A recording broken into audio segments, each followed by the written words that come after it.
railways, everybody has agreed, even the government has returned the money. So, subject ends there. But now the government is opening door for consultative meetings. But they have returned the money.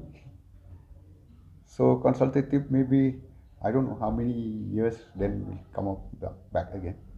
So, is it the end of chapter for railways in Khasi-Jaintia Hills? No, now you have returned the money. Where will you get the money again? So, you mean to say it's the end of the. For the time is there, I think. That consultative committee, whether it's constructive or destructive, I don't know.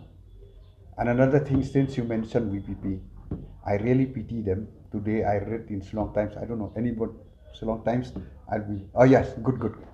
I read in Ceylon Times that they said that they asking for a inquiry in their loss in Giant Hills.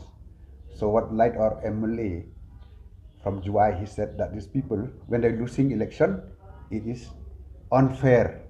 But when they win, it's okay. But the only thing I'll tell them, that I saw they came out and said that it is they lost because of muscle power.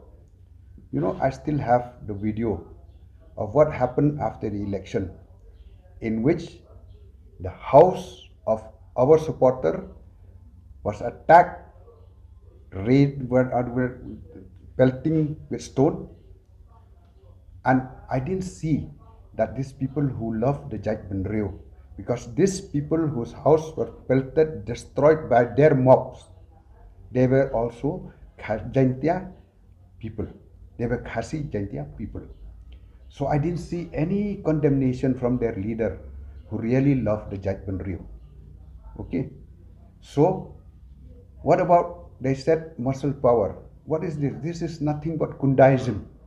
So which means they are against muscle power but in favor of Kundaism.